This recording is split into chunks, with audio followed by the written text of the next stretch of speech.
स्वामी जी कहते हैं कि मैंने इस ग्रंथ की रचना कैसे की।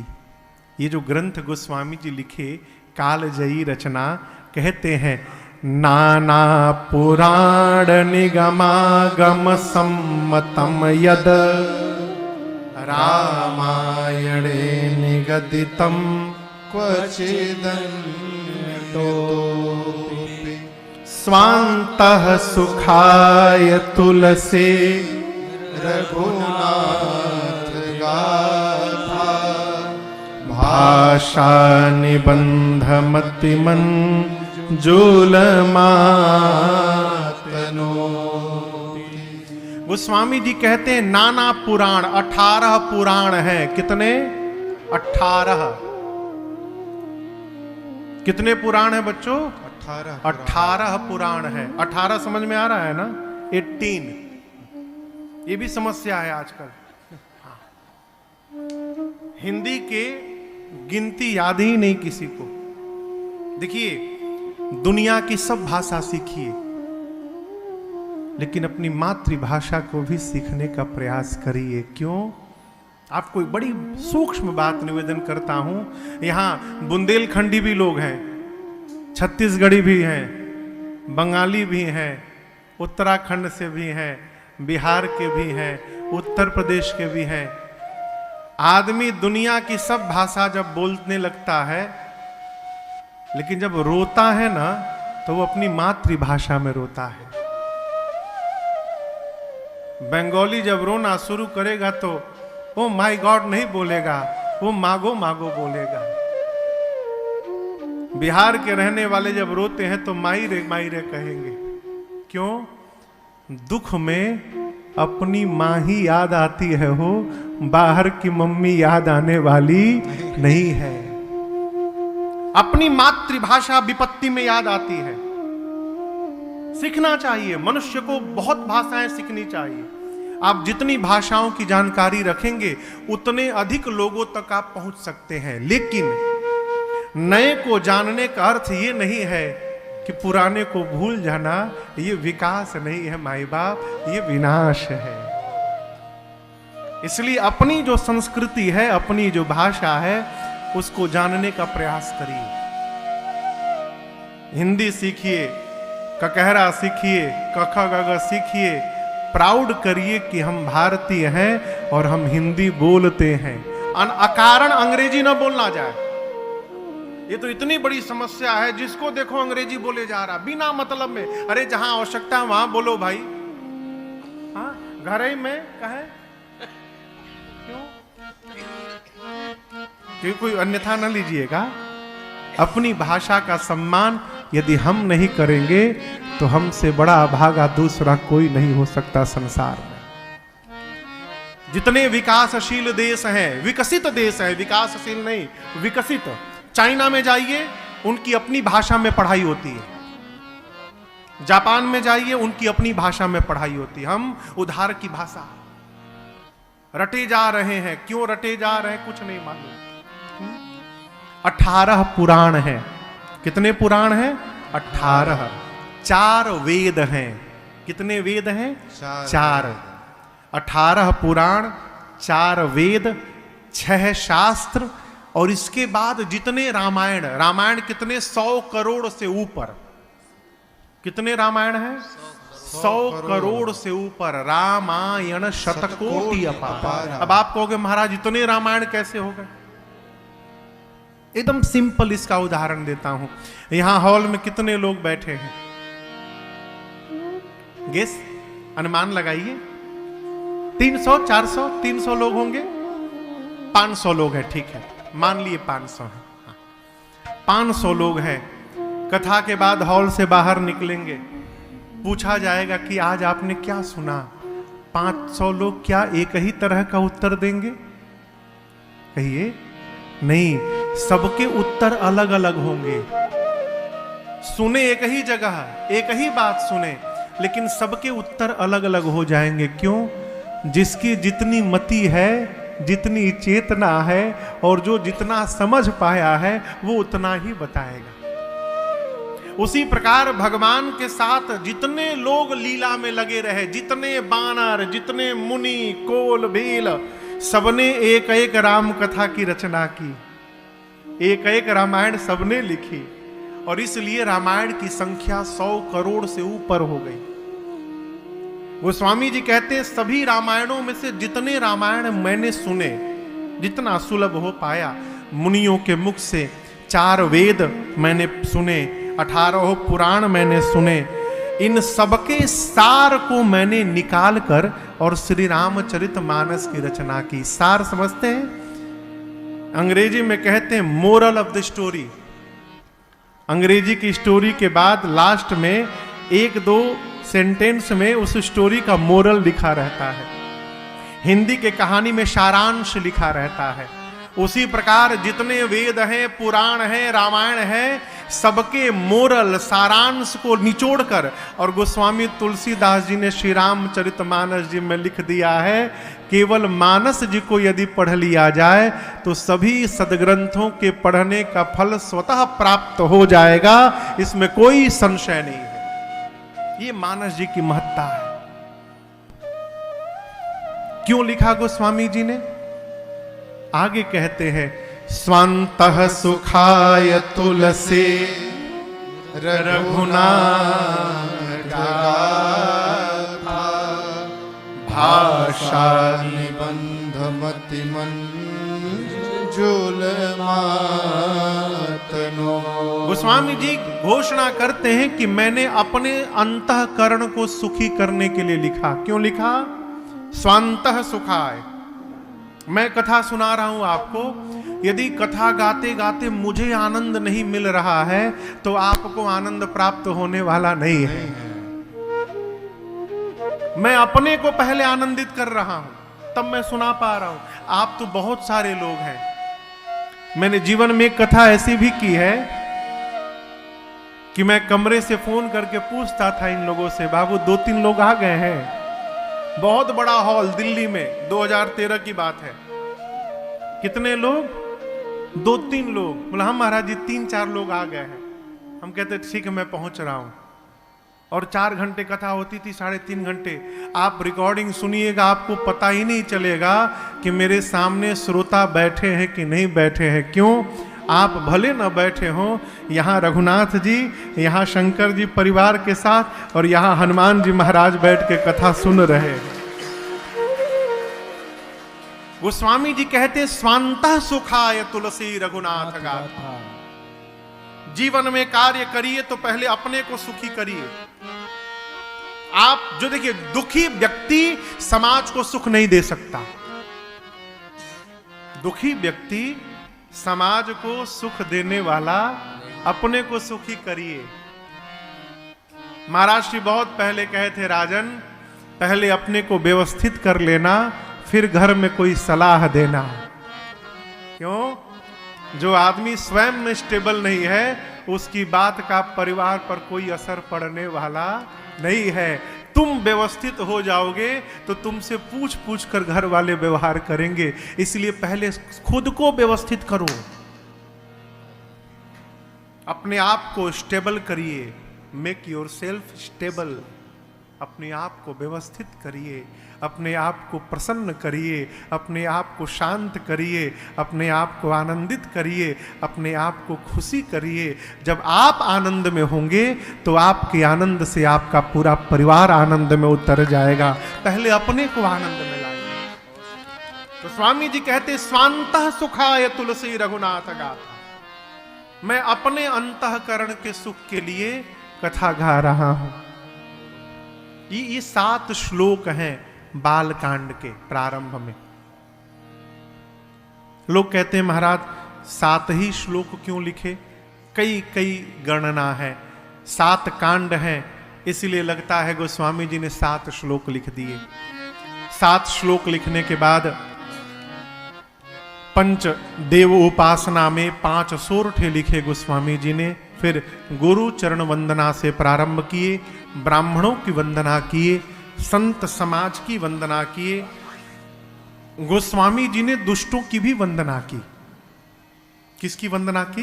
दुष्टों की। दुष्टों की भी वंदना की। क्यों? देखिए, आप अपना कार्य करिए, सबको ठीक मत करिए, अपने ठीक रहिए। कई लोग कहते हैं महाराज आप बहुत बढ़िया काम कर रहे हैं समाज सुधारने का, नई पीढ़ी कथा से जुड़ने लगी है। मैंने एक जगह कहा भैया क्षमा करिएगा, मैं किसी को सुधारने के लिए कथा नहीं गाता हूं। मैं आपको स्पष्ट कर दूं, मैं किसी को भी सुधारने के लिए कथा नहीं गाता हूं। कहीं मैं न बिगड़ जाऊं इसके लिए कथा गाता रहता हूं। कथा गाता रहूंगा तो तनिक भी तो कथा का प्रभाव जीवन में पड़ेगा हो। कथा सुन के जिसको सुधरना होगा अपने आप सुधर जाएगा। गोस्वामी जी कहते हैं सिय राम मैं सब जग जानी।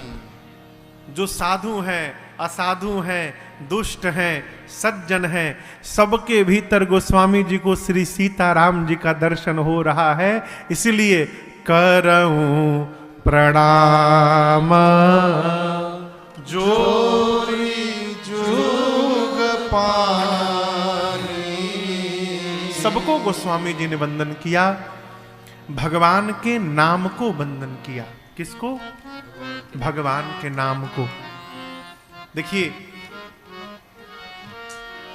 हम और आप जहां जी रहे हैं, कहां? कलयुग में 4 युग हैं। कितने युग हैं?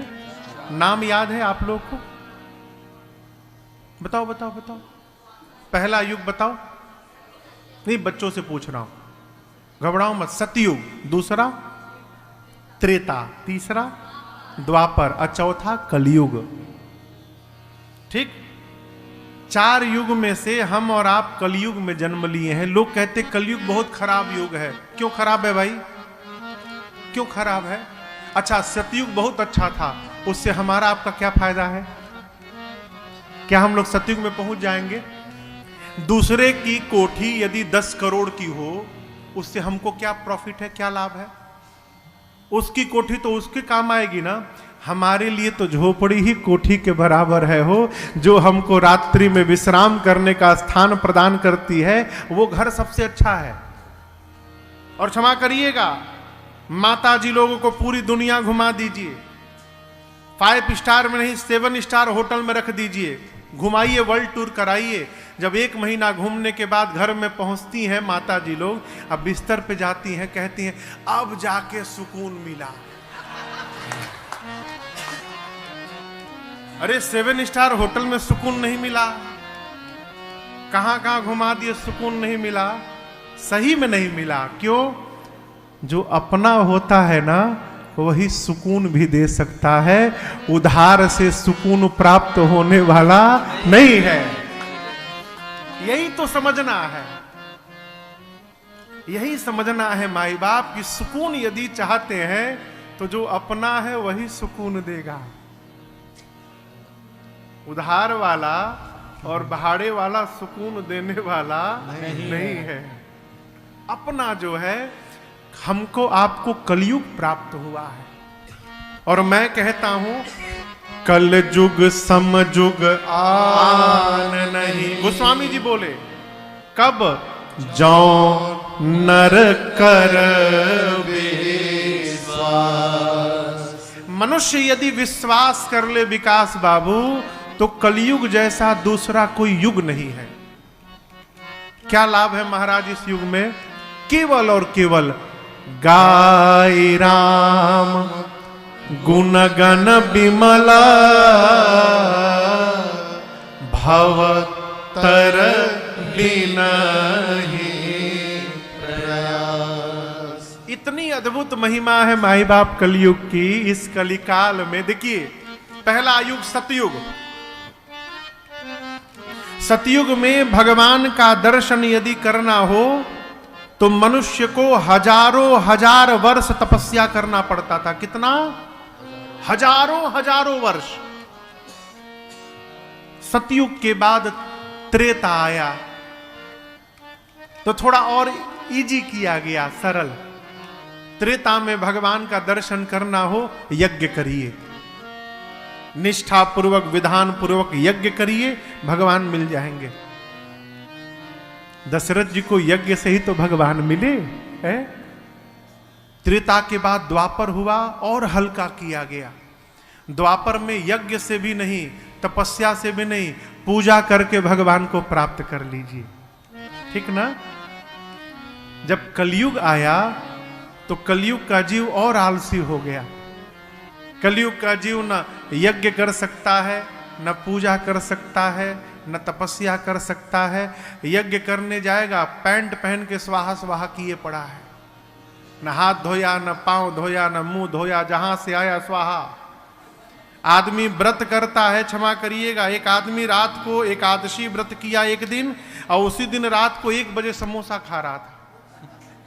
मैंने पूछा, भैया आप तो एकादशी व्रत की, एकादशी खत्म मतलब 12 बज गया, एकादशी खत्म, समोसा खाने का टाइम हो गया। 12 बजे रेलवे का टाइम टेबल बदलता है हो, अपने सनातन धर्म का समय सूर्योदय के बाद बदलता है। तो कलिकाल का जीव न पूजा कर सकता ठीक से, पूजा आरती घुमाएगा, उसी में फोन से बतियाएगा, भगवान को होल्ड पे रख देता है वो। आरती घुमाते घुमाते घंटी बजी, भगवान रुको, 2 मिनट लोड करा दो, पहुंचा दो, फिर आरती शुरू। हम न पूजा कर सकते हैं, न आप भोग लगा सकते हैं। आदमी भगवान को भोग लगावत है, भगवान के भाव से नहीं, अपने भाव से। आज मालपुआ खाने का मन करा, भोग लगाओ, खाना तुमको, भगवान को भोग लगाओ। अरे हम तो कलकत्ता में एक जगह है, कौन जगह है वो, पुलवा से उतरते जहां पंचमुखी हनुमान जी हैं, राजा कटरा में एक पंचमुखी हनुमान जी का मंदिर है, हावड़ा ब्रिज के बगल में। बहुत पहले किसी काम से गया था मैं, तो मंगलवार का दिन था, बड़ी भीड़ थी। मैं भी सोचा श्री हनुमान जी के सामने खड़े होकर एक बार श्री हनुमान चालीसा जी का पाठ कर लूं। मैं पाठ करने लगा। अब इतनी भीड़, उस दिन बहुत भीड़ होती है मंगलवार को वहां। एक कोई सेठ जी थे, 2 किलो लड्डू लेके आए, बढ़िया लड्डू। किसके लिए लाए? हनुमान जी को भोग लगाने के लिए। अब भीड़ थी बहुत ज्यादा, बेचारे पंडित जी के पास टाइम नहीं कि लड्डू लें फिर जाएं हनुमान जी के पास उठा के चढ़ावें, तब तक इधर 5 गो भगत को निपटाएंगे पंडित जी। पंडित जी लिए डब्बा, 2 किलो का लड्डू, ढक्कन खोले और खड़े खड़े जय हनुमान जी। तो 2 किलो में से 1.5 किलो लड्डू हनुमान जी ले गए। आधा किलो के आसपास लड्डू बचा होगा डब्बे में, वो बंद किए, सेठ जी को दिए। सेठ जी खोले, सब ले लिया लड्डू, लूटमारी चली है यहां पर। हम सोचे ही लाया है हनुमान जी के लिए, इनको तो खुश होना चाहिए कि इनके 2 किलो में से 1.5 किलो हनुमान जी ले गए। ये उल्टा पंडित जी पे नाराज हो गए। ये क्या है? जीव हनुमान जी को केवल दिखाने के लिए लाता है, खाइएगा मत, केवल देखिएगा। खाएगा कौन? हम। यहां हम जी रहे हैं। आपके जीवन का कोई भाग, कोई धन, कोई सामग्री, कोई वस्तु यदि परमार्थ में लग रहा है तो अपने को धरती का सौभाग्यशाली समझिए। भगवान ने आपका चयन किया है, आप बड़भागी हैं।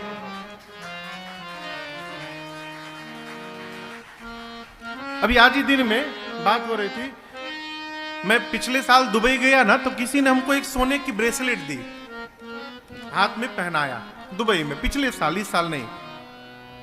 वहां से हम आए तो उसके बाद हम लोग पशुपतिनाथ कथा करने गए। पशुपतिनाथ कथा के बाद हमारे गांव में एक यज्ञ था अभी दिसंबर के महीने में, पिताजी के पुण्य स्मृति में हमारे। तो उसकी तैयारी के लिए हमको दिल्ली में कुछ लोगों से मिलना था। मेरी खुद की तबीयत भी ठीक नहीं थी, भागते भागते दवा खा खा के मैं दौड़ता रहता था।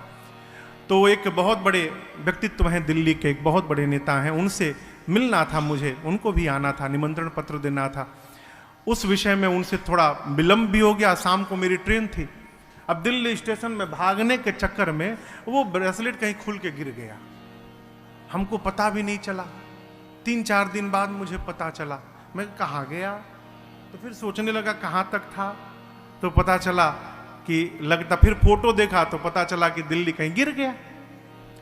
आज सुबह ये पूछे कि भैया वो कहाँ गया, तो मैंने कहा कि मेरे से अधिक जहां आवश्यकता थी वहां चला गया। अब ये रोने का विषय नहीं है, ये आनंदित होने का विषय है कि हमारे पास तो है ही, यदि वहां हमारे से गिरा है तो हमारे से अधिक आवश्यकता कहीं उसकी होगी, भगवान ने उसको वहां भिजवा दिया है। आनंद में रहिए, क्यों रोना, क्यों रोना हो।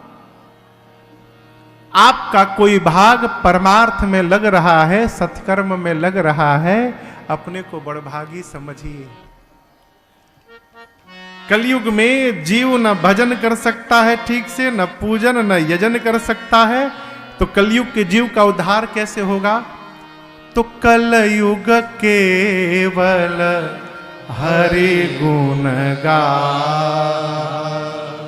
गावत नर पावहि भव था। देखिए, इस समुद्र का थाह लगाना संभव नहीं है, लेकिन भाव सागर का थाह लग जाएगा। कैसे? केवल भगवान के नाम से। और थाह ही नहीं लगेगा, थाह लगने के बाद नाम लेता भव सिंधु सुखाई। कितनी अच्छी बात। आप दर्शन करिए, ये जो रामेश्वरम भगवान के आगे समुद्र देवता है, इस समुद्र की गहराई का पता लगाना सरल नहीं है, वो सरल ना समझिएगा। कई ऐसे स्थान हैं जहां आज तक गहराई का पता नहीं चल पाया है, लेकिन ये जो भाव सागर है हम और आप जी रहे हैं, इसकी गहराई का पता चलेगा कैसे। गावत नर पावहि भव था। केवल भगवान का नाम गाइए, संसार की गहराई का पता चल जाएगा। कैसे पता चल जाएगा? कौन साथ जाएगा, कौन छूटेगा, सब पता चल जाएगा। आपको एक बात बतावें, सामान्यतः जब घर में बच्चे बहुत पूजा करने लगते हैं, भगवान का नाम लेने लगते हैं, तो माता पिता चिंतित हो जाते हैं, डॉक्टर को दिखाते हैं। डॉक्टर साहब देखिए दिमाग ठीक है नहीं इसका, पूजा बहुत करता है, चोर बन जाए कोई दिक्कत नहीं, घोटाला करे पढ़ लिख कर प्राउड फीलिंग होता है, कोई दिक्कत नहीं। आदमी तो इतने आनंद से बताता है, महाराज सरकारी नौकरी है, उपरवार बहुत कमाई है। हाँ, उपरवार समझते हैं? उपरवार कमाई, घूस, कमीशन, रिश्वत, तनख्वाह के बाद ऊपर वाली इनकम बहुत है। आदमी इसे बतावत है जैसे मानो भारत रत्न मिलेगा अब इनको। हाँ? उसमें कोई आपत्ति नहीं है, पूजा करे, तिलक लगावे। हमारी बेटी आई है संगीत आशील गुवाहाटी से, देखिए पीछे बैठी है, वो हमेशा उसी रूप में रहती है, बिना तिलक लगाए घर से बाहर नहीं निकलती। हमको एक दिन बोली फोन करके, गुरुजी कॉलेज में हमको लोग बहुत बोलते हैं तिलक क्यों लगाती हो। हमने कहा बेटी, उनका काम है बोलते रहना, अपना काम है लगाते रहना। उनको उनका काम करने दो, अपने को अपना काम करते रहना। कहने दो, कहने वालों का तो काम ही है कहना। कुछ तो लोगों का काम है कहना है। अपनी यात्रा में रहिए। भगवान का नाम कलिकाल में पाथेय है। राम कहने से तू तर जाएगा, राम कहने से तर जाएगा, राम कहने से तर जाएगा, राम कहने से तर जाएगा, पार भव से उतर जाएगा, पार भव से उतर जाएगा, राम कहने से तर जाएगा, राम कहने से तर जाएगा।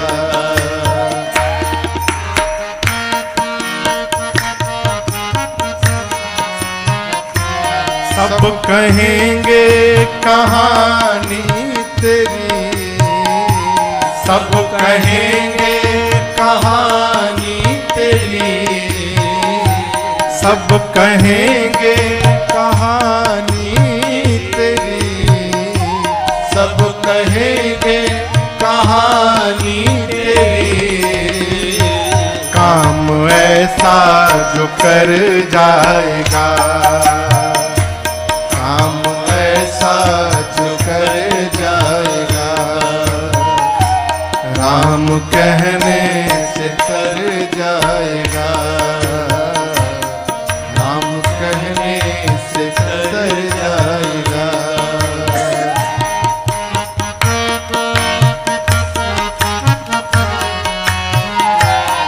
बड़ी मुश्किल से नर तन मिला, बड़ी मुश्किल से नर तन मिला, बड़ी मुश्किल से नर तन मिला, बड़ी मुश्किल से नर तन मिला। क्या पता कल किधर जाएगा, क्या पता कल किधर जाएगा, राम कहने से तर जाएगा, राम कहने से तर जाएगा।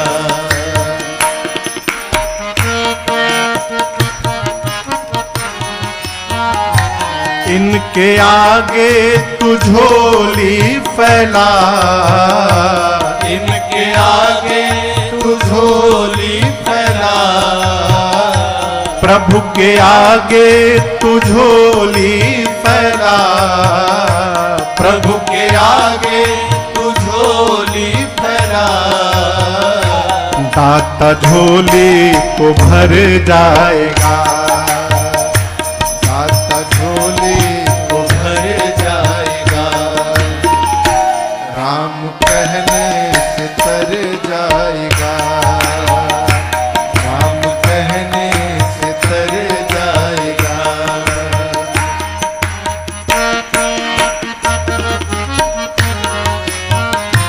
होगी घर घर में चर्चा तेरी, होगी घर घर में चर्चा तेरी, होगी हर घर में चर्चा तेरी, होगी हर घर में चर्चा तेरी। जिस गली से गुजर जाएगा, जिस गली से गुजर जाएगा, राम कहने से तर जाएगा, राम कहने से तर जाएगा। पार भव से उतर जाएगा, पार भव से उतर जाएगा।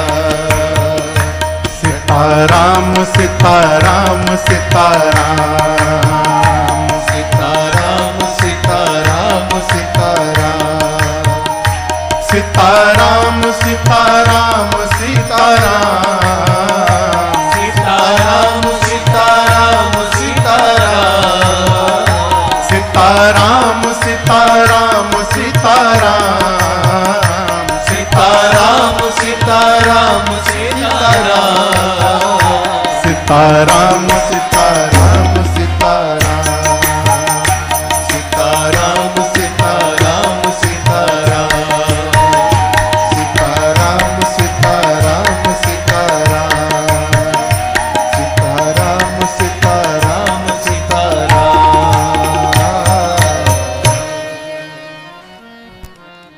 राम कहने से तर जाएगा, होगी घर घर में चर्चा तेरी, होगी हर घर में चर्चा तेरी। कब? जिस गली से गुजर जाएगा। भगवत नाम जीव को अमरत्व प्रदान करता है। अमर जानते हैं कौन है? स्वामी विवेकानंद से उनके एक शिष्य ने पूछा कि गुरुजी, हम 1000 वर्ष तक जीवित रहना चाहते हैं। कितने दिन तक? 1000 वर्ष। क्या करें कि हम 1000 वर्ष तक जीवित रह जाएं?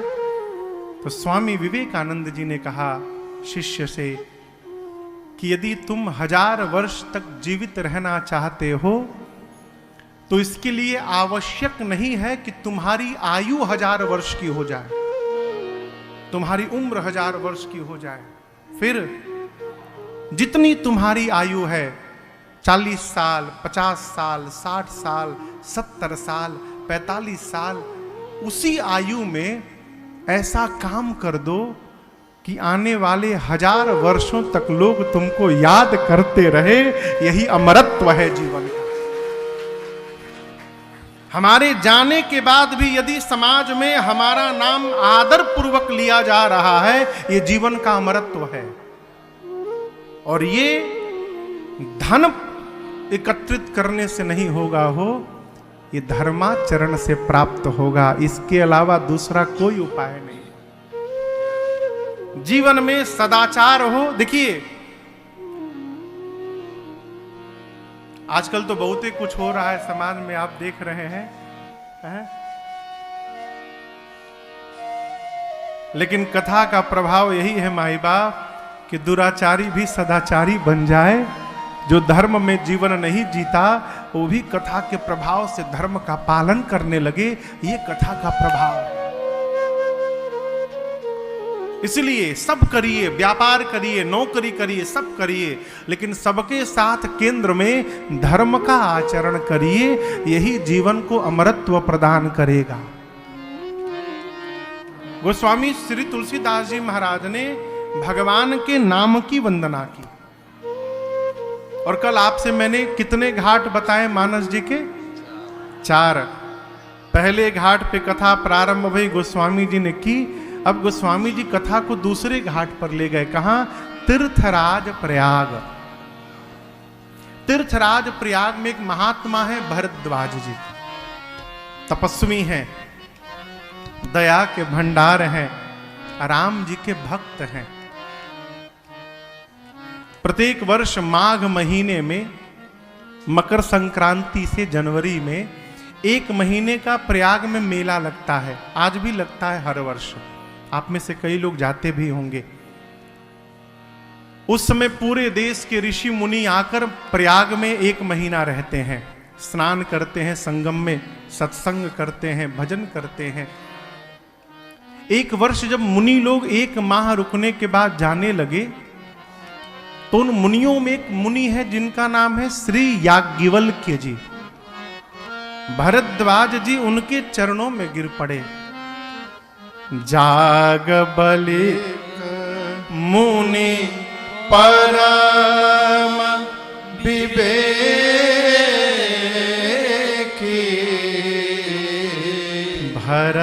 भरद्वाज राखे पद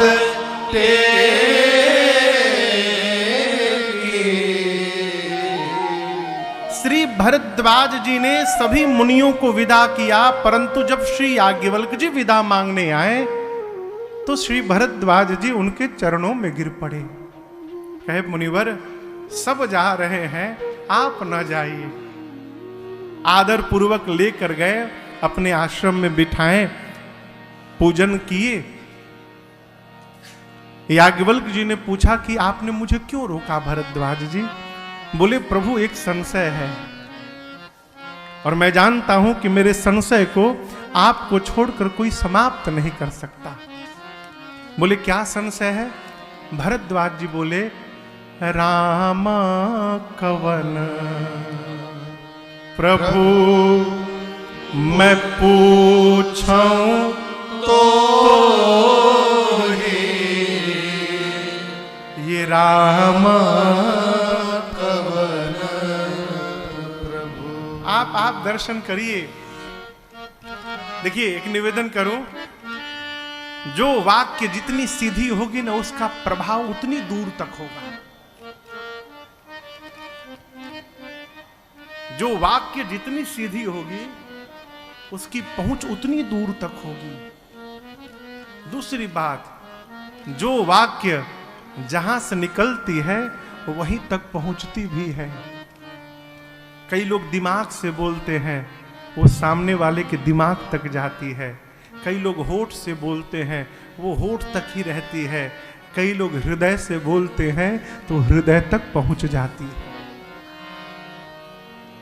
यहां भरद्वाज जी कितना सीधा प्रश्न किए, प्रभु ये राम कवन।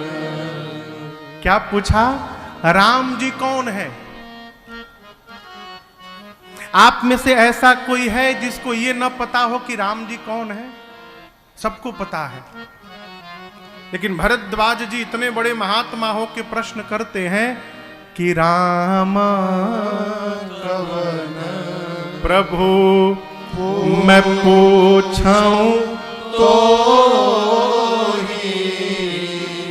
कहिया बुझाई कृपा निधि। आगे दर्शन करिए। कहते हैं कि राम जी कौन है, इस प्रश्न का उत्तर दीजिए, लेकिन कैसे दीजिए? कहिए बुझाई। कहिए बुझाई मतलब, बुझाई समझते हैं? बुझाई मतलब समझाकर, ऐसे बताइएगा कि मुझे समझने में कठिनाई ना हो। इसका और अर्थ समझिए। कहना चाहते हैं, आप इतने विद्वान हैं याज्ञवल्क्य जी, आप एक शब्द में पूरा का पूरा ग्रंथ उतार सकते हैं, लेकिन मैं उतना बड़ा विद्वान नहीं हूं कि एक शब्द में ग्रंथ समझ जाऊं। आप इस भाषा में समझाइएगा कि हमको समझने में कोई कठिनाई ना हो। और खोल के कहता हूं, भरद्वाज जी अपने को नासमझ मान रहे हैं याज्ञवल्क्य जी के आगे। ये प्रसंग कहता है, अपने से विद्वान के सामने बैठने के बाद जब तक हम अपने को अज्ञानी और नासमझ नहीं मानेंगे, तब तक जीवन में कुछ प्राप्त होने वाला नहीं है। बोले प्रभु आप ऐसे समझाइएगा कि हम समझ जाएं। एक राम जी को मैं भी जानता हूं, अयोध्या वाले महाराज दशरथ जी के पुत्र राम। उनकी कीर्ति तीनों लोक में फैली है। उनकी पत्नी का हरण हुआ था, राम जी को क्रोध आया, युद्ध में जाकर रावण को समाप्त कर दिए। मेरा प्रश्न है, जिन राम जी को मैं जानता हूं, क्या शंकर जी भी उन्हीं राम जी का नाम जपते हैं? प्रभु सोई राम की अपर जाहि जपत त्रिपुरा सत्यधाम सर्वज्ञ तुम कहु विवेक विचार। क्या प्रश्न है? राम जी एक हैं कि अनेक हैं? गुवाहाटी में कथा गा रहा था जब, तो वहां आयोजक के एक रिश्तेदार आए, जो कथा करा रहे थे उनके एक रिश्तेदार आए, ज्ञानी थे वो। आयोजक जो भैया थे हमको पहले बता दिए थे कि महाराज जी बहुत बोलते हैं, तो जब बहुत बोलने वाला मिल जाए तो हम एकदम चुप्पी साध लेते हैं। भाई दो आदमी कैसे बोलेगा, एक ही आदमी बोलेगा। आए बैठे कमरे में, हमने आदर सत्कार किया। बोले महाराज आप कौन से राम की कथा सुनाते हैं? पहला प्रश्न। हमने कौन से राम का मतलब? बोले हाँ किस राम की कथा सुनाते? हमने कहा 4-5 गो राम जी हैं का? बोले हाँ है ना, एक राम ये, एक राम वो, एक राम ये, एक राम वो, लगे 5-6 राम गिना दिए। हमने कहा कि चाय पी लिए आप ना, पीछे वाला गेट खुला है अभी, जल्दी निकल लीजिए। बोले क्यों? हमने कहा अपने दिमाग का कचरा हमारे दिमाग में न डालिए। कि हमारा दिमाग डस्टबिन नहीं है कि जो आए कचरा डाल के चला जाए। आप जानो 5 राम के बारे में, हमारे जन्म के लिए तो एक ही राम जी पर्याप्त है जिनकी हम कथा गाते हैं। क्यों सुनना हो, क्यों जानना? कई लोग इसी में परेशान है, कौन राम जी? कोई राम जी नहीं, एक ही राम है। एक ही राम जिनका जगत पसारा है, एक ही राम है जो घट घट में वासी है, और वही राम दशरथ जी के संतान पुत्र राम बने। एक ही राम सर्वत्र है। देखिए, अपने दिमाग में जब भेद होता है ना, तो हमको भगवान में भेद दिखाई पड़ता है। आंख हम लोग बचपन में छोटे थे तो रात को चंदा मामा को ऐसे देखते थे। क्या होता था? अभी आप बल्ब को एक आंख से दबा के देखिए, दिखाई पड़ेगा 2। हम लोग छोटे थे तो आंख से ऐसे दबा के देखते थे तो 2-2 चंदा जी दिखाई देने लगते थे। तो क्या आंख में उंगली दबाने से 2 चंद्रमा दिखाई देने लगे तो क्या चंद्रमा 2 हो गए? क्या हो? यदि चंद्रमा 2 दिख रहे हैं तो ये चंद्रमा में दोष नहीं है, हमारी नेत्र में दोष है। हमारे दोष के कारण हमको 2 चंद्रमा दिखाई दे रहे हैं। उसी प्रकार हमारे में भेद हो तो हमको 2 राम दिखाई पड़ते हैं।